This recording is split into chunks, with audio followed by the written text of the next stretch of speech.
Hi students, क्या human beings जो हैं वो नेगेटिव प्रेशर ब्रीदिंग करते हैं? एक question.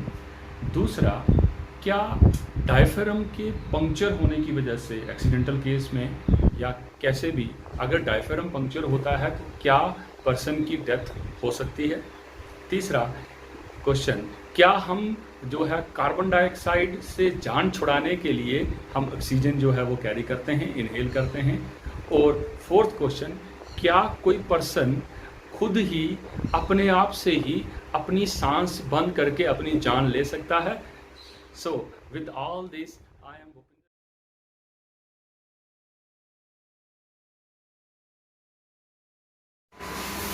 Hi students, welcome back to my channel.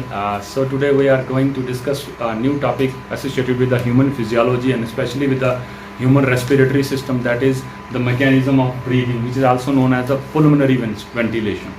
So breathing का मैकेनिज्म क्या होता है या वेंटिलेट, हम सिंपल कह देते हैं कि ऑक्सीजन का इनटेक और कार्बन डाइऑक्साइड का जो है एक्सहेलेशन, दैट इज इंस्पिरेशन और एक्सपीरेशन, इनहेलेशन और एक्सहेलेशन के प्रोसेस को हम जो है ब्रीदिंग कह रहे हैं। तो ब्रीदिंग किसके अंडर आ रहा है? सबसे पहली बात तो ये है, डेफिनेशन पे जाने से पहले आप इसको समझिएगा कि ब्रीदिंग का जो मैकेनिज्म है वो रेस्पिरेशन के अंडर आ रहा है। रेस्पिरेशन के 4-5 स्टेप्स थोड़ा सा हम जो है ना इस पूरे सिस्टम को जो है गो थ्रू कर लेते हैं। हम कह रहे हैं ब्रीदिंग के टाइम इनहेलेशन होती है और एक्सहेलेशन होती है। गैसेस अंदर जाती हैं और गैसेस जो हैं वो बाहर आती हैं। ऑक्सीजन अंदर जाती है, कार्बन डाइऑक्साइड बाहर आती है। ठीक है, इस पूरे रेस्पिरेटरी सिस्टम में हम जो है ब्रीदिंग करते हैं 23,000 पर डे जो है वो कर सकते हैं।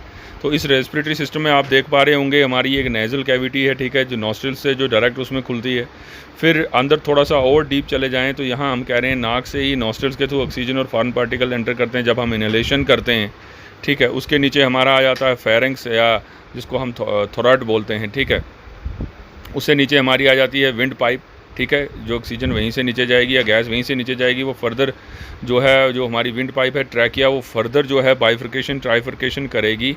तो ट्रैकिया से हमारे जो हैं वो ब्रोंक्यूल्स बनने हैं। ठीक है, ब्रोंकाई बनने हैं और ब्रोंकाई आप देख पा रहे होंगे और फर्दर वो जो हैं ब्रोंक्यूल्स बनेंगे। और ब्रोंक्यूल्स के एंड पे आप देख पा रहे होंगे क्या बने हुए हैं, दैट इज़ एल्वोलाई। ठीक है, जो सिंगल जो है इसको एल्वोलस कहते हैं हम। ठीक है, तो अब जो है ये क्या कर रहा है, ये ऑक्सीजन ब्रिंग कर रहा है और कार्बन डाइऑक्साइड को बॉडी से बाहर कर रहा है। अगर हम कहें रेस्पिरेटरी सिस्टम जो हमारे लिए फंक्शन कर रहा है, यहाँ पे आप लंग्स की लोकेशन देख रहे हैं और लंग्स जिस चीज़ के ऊपर स्टैंड कर रहे हैं वो हमारा डायफ्राम है, जो अभी हाईलाइटेड हुआ है। ठीक है, डायफ्राम के ऊपर ही जो हैं हमारे लंग्स जो हैं वो लाई कर रहे हैं। तो इंस्पिरेशन एक्सपिरेशन में जो है डायफ्राम नीचे की तरफ जाता है, फ्लैट होता है, तभी हम इंस्पिरेशन कर सकते हैं। ठीक है, एक्सपिरेशन में ये वापस ऊपर की तरफ जो है वो वापस अपनी जो है वो डोम शेप जो है वो ले लेता है। अंदर अगर हम चलें एल्वोलाई की बात करें, एल्वोलाई को आप देख रहे हैं कि उसको कैपिलरीज नेटवर्क ने जो है कवर किया हुआ है। और अंदर एक एल्वोलस का स्ट्रक्चर अगर हम देखें कैपिलरीज नेटवर्क के बाद, तो आपको दिखेगा कि वहाँ पे जो मैं पहले भी बता चुका हूँ, ऑक्सीजन और कार्बन डाइऑक्साइड ट्रांसपोर्टेशन। ये देखिए आरबीसी मूव कर रहे हैं, इधर से ऑक्सीजन आ रही है और कार्बन डाइऑक्साइड जो है वहाँ डंप हो रही है।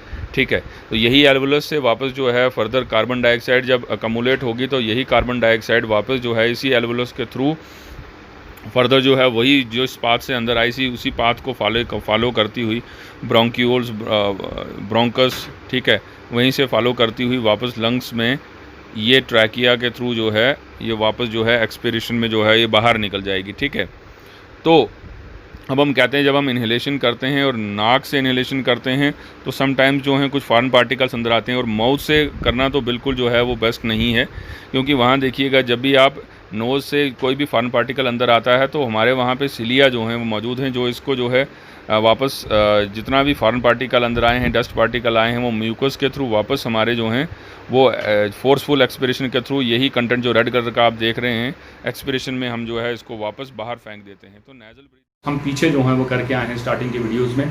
तो रेस्पिरेशन में जो पहला प्रोसेस आता है दैट इज आता है ब्रीदिंग, जहाँ पे ऑक्सीजन और कार्बन डाइऑक्साइड का जो है एक्सचेंज होना है जो है वो लंग्स के लेवल पे, एल्वोलाई के लेवल पे। ठीक है, उसी से नेक्स्ट स्टेप आता है आपका that is diffusion of gases. Alveoli या एल्वोलस के लेवल पे जो है डिफ्यूज हो जाएंगी गैसेस, मतलब ऑक्सीजन और कार्बन डाइऑक्साइड जो हैं वो एक्सचेंज होंगी। और इसके बाद जो है वो तीसरा स्टेप इसमें आ जाता है transport of gases via blood. वही एक्सचेंज गैसेस जो हैं, क्योंकि मीडियम फ्लूइड जो है वो ब्लड ही है, ब्लड के थ्रू ही उन गैसेस ने जो है वो मूव करके जाना है। तो वही ब्लड के थ्रू ट्रांसपोर्ट होगा गैसेस का, ऑक्सीजन और कार्बन डाइऑक्साइड का, और वो अपने टारगेट एरिया में पहुंचेंगे। कैसे? डिफ्यूजन ऑफ गैसेस बिटवीन अब जो डिफ्यूजन हुई गैसेस की, ठीक है, और ब्लड के थ्रू ट्रांसपोर्टेशन हुई, तो वो ब्लड और सेल्स के बीच में जो है डिफ्यूज होने वाली गैसेस का जो है वो फोर्थ स्टेप है, जो है आपका जो है रेस्पिरेशन के अंडर आ रहा है। इसके बाद जो लास्ट एंड फाइनल स्टेप आता है इसमें, वो सेलुलर रेस्पिरेशन है। वही ऑक्सीजन जो बाहर से कैरी की हुई है, या कार्बन डाइऑक्साइड जो है जो अंदर है, उस ऑक्सीजन को कैरी की हुई ऑक्सीजन को सेलुलर लेवल पे पहुंचाना है और सेलुलर रेस्पिरेशन होनी है। That is production of energy जो है वो जनरेट होगी। चलिए अब हम चलते हैं डेफिनेशन पे कि ब्रीदिंग की डेफिनेशन क्या कहती है। सो सुनिएगा ध्यान से, ब्रीदिंग हम क्या कह रहे हैं अगर हम डेफिनेशन पे जाएं, ठीक है। डेफिनेशन पे जाते हैं, द प्रोसेस थ्रू विच, वो process through which organisms take in air, जहां ऑर्गेनिज्म जो हैं, कोई सा भी एनिमल है, वो ऑक्सीजन अगर एयर इनटेक करता है और उस एयर में क्या है, takes in air into their body to get oxygen के लिए, और and then gives out air to get rid of carbon dioxide. क्या ऐसा पॉसिबल है कि सारी ऑक्सीजन अंदर जाती है या सारी कार्बन डाइऑक्साइड बाहर आती है? इसको थोड़ा सा हम आगे जाके देखेंगे। तो ब्रीदिंग का मैकेनिज्म क्या कहता है, ये वो प्रोसेस है जिसमें ऑर्गेनिज्म कोई बाहर से एयर के साथ जो है वो गैस कैरी करता है। जाती तो सारी गैसेज हैं, लेकिन हम ऑलरेडी इस टॉपिक को हम ऑलरेडी डिस्कस कर चुके हैं, कौन कौन सी गैसेज अंदर जाती हैं। लास्ट के वीडियोस आप मेरे देख सकते हैं। तो जो एयर जो इनटेक कर रहा है, कहता है वो ऑक्सीजन उसकी बॉडी में जा रही है, और रिजल्टेंट जो है वो वही गैसेज में से जो कार्बन डाइऑक्साइड है वो वापस जो है वो एटमॉस्फेयर में छोड़ रहा है, ठीक है। हमारे केस में ब्रीदिंग जो है वो नेगेटिव है। बात को समझिएगा, मैंने क्वेश्चन स्टार्टिंग में ही पुट किया था कि नेगेटिव ब्रीदिंग हमारे केस में क्यों है।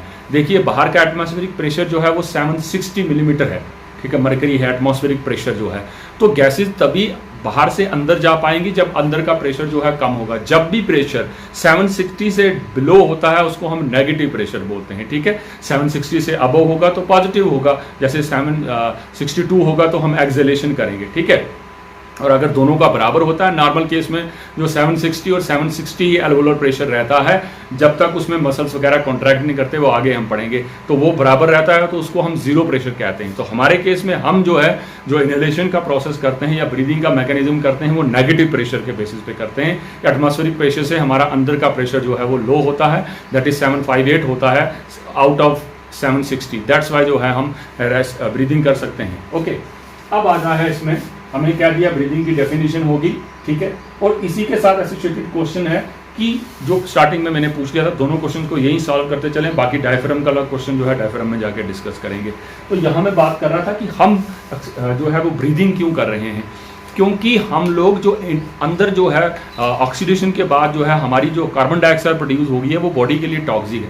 उस जो है कार्बन डाइऑक्साइड को बाहर डंप करने के लिए जो है हमें दोबारा से जो है वो ऑक्सीजन कैरी करनी पड़ रही है। तो दो क्वेश्चंस हो गए कि नेगेटिव प्रेशर, और दूसरा कि हम जो है कार्बन डाइऑक्साइड से जान छुड़ाने के लिए, यूं कहें कार्बन डाइऑक्साइड का नंबर अमाउंट बढ़ा हुआ है, इसलिए हम ऑक्सीजन कैरी कर रहे हैं। अब नॉर्मल बात समझिएगा, मैंने कहा कि net percentage of oxygen and carbon dioxide, inhalation and exhalation. Breathing में आप 9th-10th में ही पढ़ के आएंगे, दो प्रोसेस होते हैं जहां सांस अंदर ली जाती है और सांस बाहर छोड़ी जाती है, that is inspiration and expiration, ठीक है, इनहेलेशन या एक्सहेलेशन, ठीक है। अब ये कह रहा है जो नॉर्मल आप बाहर से ऑक्सीजन कैरी करते हैं, दैट इज ऑक्सीजन जो कैरी करते हैं इंस्पिरेशन के दौरान, वो कितनी आप जो है अंदर लेके जाते हैं। कहता है ऑक्सीजन इंस्पिरेशन में 19.6% जो है वो इनहेल होती है, और आप जब एक्सहेलेशन करते हैं तो ये 15.7% वापस बाहर आ जाती है। बात समझ रहे हैं, ली हमने 19.6 और बाहर आ गई 15.7। इसका मतलब है कि हमने नेट ऑक्सीजन कितनी कैरी करी, सिर्फ 4%। इस बात को समझिएगा, सारी की सारी अंदर नहीं जाती। या हम परसेंटेज पढ़ेंगे जिसमें डेड स्पेस वॉल्यूम वगैरह भी आप पढ़ेंगे आगे आने वाले टॉपिक्स में, ठीक है। इसी तरह अगर हम बात करें कार्बन डाइऑक्साइड की अगर हम इंस्पिरेशन करते हैं तो ये बाहर से जो कार्बन डाइऑक्साइड हम ले रहे हैं वो नियर अबाउट क्या है, 0.4% है जो बाहर से हम ले रहे हैं, ठीक है। तो एक्सहेलेशन में हम क्या कर रहे हैं, 3.6% जो है बाहर वापस छोड़ रहे हैं। तो नेट कार्बन डाइऑक्साइड हमने कितनी एक्सहेल की, 3.56%, ठीक है। ये थी बात कि जो इनहेलेशन एक्सहेलेशन में क्या सारी गैसेस अंदर चली जाती हैं, तो एक्सहेलेशन में क्या सारी बाहर आ जाती हैं, ऐसा नहीं है। अब हम बात करते हैं, इस टॉपिक पे जाने से पहले आपको प्रेशर्स की समझ होनी चाहिए कि कौन कौन से प्रेशर्स यहाँ अप्लाई हो रहे हैं जिसकी वजह से ब्रीदिंग का मैकेनिज्म जो है वो हो पा रहा है। वो क्या क्या प्रेशर्स हैं बच्चे? सबसे पहले आता है हमारा एटमॉस्फेरिक प्रेशर, एक दूसरा आ जाता है हमारा इंट्रा एलुलर प्रेशर जो एल्वोलाई के अंदर है। एटमॉस्फेरिक प्रेशर क्या हो गया? जो बाहर एटमॉस्फेयर में आप देख रहे हैं एयर का प्रेशर है, वो डिफरेंट गैसेस जो बाहर हैं उनकी वजह से जो प्रेशर जनरेट हुआ है वो किसी बॉडी जो उसको सराउंड करने वाली बॉडी है उसके ऊपर अप्लाई होता है। तो एटमॉस्फेरिक प्रेशर यही जान लीजिएगा क्योंकि हमें आगे काम आएगा। जो हमारा हम जो है एटमॉस्फेरिक प्रेशर जिसकी बात कर रहे हैं वो 760 मिलीमीटर मरकरी है। क्या? एटमॉस्फेरिक प्रेशर, ठीक है। दूसरा हम कह रहे हैं इंट्रा एलुलर प्रेशर। इंट्रा एलुलर प्रेशर, ये प्रेशर क्या है? ये जो लंग्स की मोनोमेरिक यूनिट थी, सबसे छोटी यूनिट जिसको हम मिनिएचर लंग्स बोल रहे थे, एल्वुलस, ये एल्वोलाई के अंदर का प्रेशर है, ठीक है। ये कहता है कितना होता है, हालांकि ये बराबर ही रहता है मैक्सिमम केसेस में जहां तक, क्योंकि ट्यूब कॉमन है तो एटमॉस्फेरिक प्रेशर और अंदर का 760 बराबर है। लेकिन डिफरेंस कब आता है? कहता है जब हम सांस लेते हैं, क्योंकि जब ये अंदर मसल्स की वजह से आगे हम पढ़ेंगे कैसे रिड्यूस होता है, तो ये 758 मिलीमीटर मरकरी होता है जब हम इंस्पिरेशन करते हैं, इसीलिए सांस अंदर आती है, और 762 होता है जब हम एक्सपिरेशन करते हैं। मतलब ये चेंज होता है, वेरी करता है, आगे पढ़ेंगे किस वजह से हो रहा है। इसी तरह इंट्रा प्लूरल प्रेशर, आपको याद हो मैंने लंग्स में 2 मेम्ब्रेन पढ़ाई थी।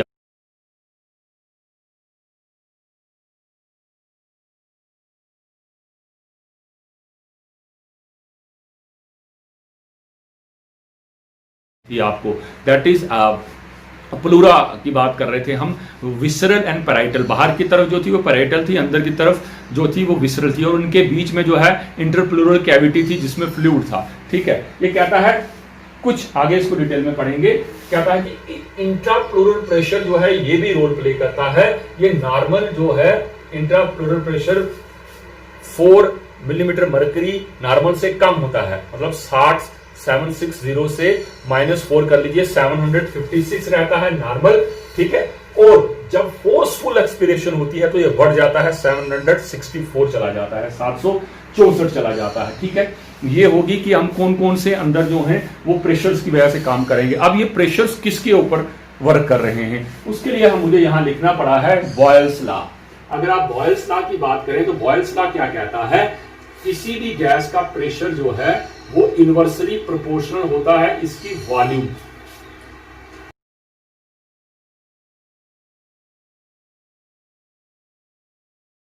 किसी भी गैस का प्रेशर जो है उसकी इनवर्सली प्रोपोर्शनल है उसके वॉल्यूम पे। अगर इसको थोड़ा और समझने की कोशिश करें, कहता है इफ वॉल्यूम इंक्रीजेस, अगर तो वॉल्यूम इंक्रीज करती है तो कहता है उसके रिजल्ट में क्या होगा, अंदर प्रेशर कम होगा। इफ वॉल्यूम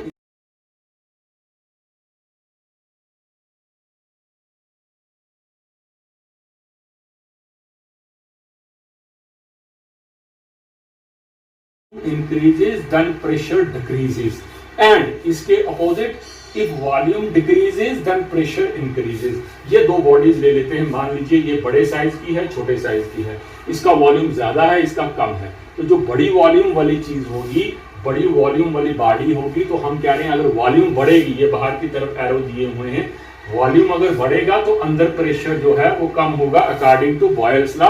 और इसी तरह अगर छोटी वॉल्यूम वाली मैं बॉडी की बात कर रहा था जिसका वॉल्यूम छोटा है, तो यहां क्या होगा, ये देखिएगा, वॉल्यूम कम है तो प्रेशर हाई हो रहा है। ये जो है बॉयल्स लॉ है, इसी के अकॉर्डिंगली हमारा ब्रीदिंग का मैकेनिज्म जो है वो पूरे का पूरा रन करता है। अब हम देखते हैं कि ये आगे कैसे चल रहा है। उससे भी पहले आपको एक चीज की और जानकारी होनी चाहिए कि ब्रीदिंग हो रही है, लेकिन कहां हो रही है, कहां प्रेशर जनरेट हो रहा है। लंग्स एक हम यूज कर रहे हैं, क्या लंग्स जो है हमारे वो passive role active role play करते हैं? नहीं भाई, वो तो पैसिव रोल प्ले करते हैं। अब समझिएगा इसको, मैं जो बात समझाना चाह रहा हूं, मैं कह रहा हूं आपसे कि अब हम एक चीज करने जा रहे हैं, थोरैसिक चैम्बर और थोरैसिक कैविटी। ये बहुत जरूरी है। जब तक ये थोरैसिक कैविटी की समझ नहीं आएगी आपको, तब तक ब्रीदिंग का मैकेनिज्म समझ पाना थोड़ा सा मुश्किल हो जाएगा। ये मैकेनिज्म ऑफ ब्रीदिंग में थोरैसिक चैम्बर देखिएगा आप, देखिए किस तरह से स्टर्नम था, फिर रिब्स थे, इंटरकॉस्टल मसल्स और नीचे डायफ्राम, ठीक है। ये डायफ्राम जो है आगे हम पढ़ेंगे मस्कुलर पार्टीशन। ये देखिए किस तरह का स्ट्रक्चर है, डोम शेप स्ट्रक्चर, इसको डायफ्राम कह रहे हैं। ये देखिए रिब्स और उसके बीच में मसल्स, इंटरकॉस्टल मसल्स, और फ्रंट पे स्टर्नम था अभी जिसको रिमूव किया गया है, और बैक साइड में वर्टिबल कॉलम देख रहे हैं। ये रिब्स के अंदर लंग्स की लोकेशन है, ठीक है। और इस तरह से इनहेल इंस्पिरेशन एक्सपिरेशन होगी। ये रेड कलर का नीचे स्ट्रक्चर देख रहे हैं, ये डायफ्राम है। तो इस तरह से ये पूरा स्ट्रक्चर जो है ये थोरैसिक चैम्बर है। देखिए स्टर्नम भी अब दिख रही है आगे, ठीक है। पूरा स्ट्रक्चर थोरैसिक चैम्बर है। थोरैसिक चैम्बर क्या है? कहता है ये एयर टाइट चैम्बर है। कहां है ये चैम्बर? एयर टाइट चैम्बर कहां नजर आता है आपको? कहता है कि अगर हम ये पूरा जो है ये सेक्शन ऊपर वाली देखें, जो यहां डायग्राम में भी आप देख पा रहे होंगे, ठीक है। इसमें इस थोरैसिक चैम्बर में अगर हम बात करें तो इसके डॉर्सल साइड में, ये इसका डॉर्सल साइड है जो आप ये देख पा रहे हैं, sorry ventral part, ventral region है। डॉर्सल रीजन इसका हो गया पीछे वाला, बैक साइड, ये जहां रीढ़ की हड्डी होगी, ये इसकी डॉर्सल एरिया हो गया, ये वेंट्रल एरिया हो गया, ठीक है। साइड वाला लेटरल हो गया और ये लोअर एरिया हो गया। कहता है ये पूरा एक थोरैसिक चैम्बर है, ये बंद होता है, थोरैसिक केज बनती है, जिसमें आपका ये जो फ्रंट पे आप स्टर्नम देख रहे हैं, मैंने कह दिया आपको वेंट्रल रीजन में आप स्टर्नम देख रहे हैं जिसको ब्रेस्ट बोन भी बोलते हैं, ठीक है। और अगर आप लेटरल तरफ देखें, लेटरल साइड में देखें तो आपको ये 12 पेयर ऑफ रिब्स नजर आएंगी, ठीक है, जिनको कोस्टल वर्ड यूज करते हैं। बैक साइड से देखें तो ये चैम्बर बैक साइड से भी बंद है वर्टिबल कॉलम से, जिसको हम क्या करें, डॉर्सल साइड। डॉर्सल साइड से वर्टिबल कॉलम से, वेंट्रल साइड से स्टर्नम से, और लेटरल साइड से ये किससे बंद है, दैट इज वाया रिब्स। अब नीचे वाला पोर्शन खुला है तो नीचे वाला पोर्शन भी बंद है एक डोम शेप मस्कुलर पार्टीशन से, जिसको हम क्या कह रहे हैं, that is diaphragm. Muscular voluntary muscle है जिसकी पार्टीशन थोरैसिक रीजन और एब्डोमिनल रीजन को डिफरेंशिएट करती है, अलग अलग करती है। फ्रेंड्स, सो स्टूडेंट्स अभी आप इस डायग्राम में भी देख पा रहे होंगे, ये जो रेड कलर का स्ट्रक्चर देख रहे हैं ना, ये डायफ्राम है, ठीक है। देखिएगा किस तरह से रिब्स के बीच में किस तरह से अरेंज है, फ्रंट पे स्टर्नम, बैक साइड में ये देखिए वर्टिबल कॉलम जो है वो नज़र आ रही होगी आपको, ठीक है। तो ये मस्कुलर पार्टीशन है जिसको मैं बोल रहा था, थोरैसिक और एब्डोमिनल रीजन के बीच में जो है मस्कुलर पार्टीशन है, ठीक है। और अगर हम पूरे इस थोरैसिक केज को देखें, ये देखिए फ्रंट पे स्टर्नम और ये येलो कलर की जो है आपको ये रिब्स दिखाई दे रही है, सेंटर में जो है वो मसल्स हैं, इंटरकॉस्टल मसल्स, ठीक है। तो ये देखिए कैसे इंटरकॉस्टल मसल जो हैं और रिब्स प्लस स्टर्नम इसका जो है वो किस तरीके से रोल प्ले करती है। तो ये आप ओवरऑल एक व्यू देख पा रहे होंगे, लंग्स किस तरह से जो है ये स्टर्नम सेंटर में आ गई, ये देखिए स्टर्नम है, ये ऊपर से ट्रैकिया है, ये लंग्स हैं दोनों, ये स्टर्नम है और ये रिब्स हैं, ठीक है। ये रिब्स देख पा रहे होंगे आप, ठीक है। और इसके नीचे ये डायफ्राम है, ठीक है। इतना समझ लीजिए। अब हम बात कर रहे थे क्योंकि थोरैसिक चैम्बर को समझना बड़ा जरूरी था, ठीक है। अब इसके बाद बात आती है कि स्ट्रक्चर रिक्वायर्ड फॉर ब्रीदिंग। अगर आप ये ब्रीदिंग या वेंटिलेशन का प्रोसेस कर रहे हैं तो क्या चाहिए? हम जानते हैं दो तरह की है भाई, सांस अंदर लेना बाहर छोड़ना, ठीक है। लेकिन कुछ स्ट्रक्चर्स तो रिक्वायर्ड होंगे, सांस कैसे अंदर जा रही है और कार्बन डाइऑक्साइड कैसे बाहर आ रही है या गैसेस बाहर कैसे आ रही हैं। कहता है इसके लिए दो चीजों की जो है वो रिक्वायरमेंट रहती है। क्या? यहां देखिएगा, एक हमें, अगर हमें ब्रीदिंग करनी है तो एक हमें डायफ्राम चाहिए, एक दूसरा हमें चाहिए इंटरकॉस्टल मसल्स। पहले इनको समझ लीजिए। डायफ्राम मैंने आपसे कह दिया, अब मस्कुलर पार्टीशन वॉलंटरी मसल्स जो हम कह रहे हैं, ये वॉलंटरी मसल्स हैं।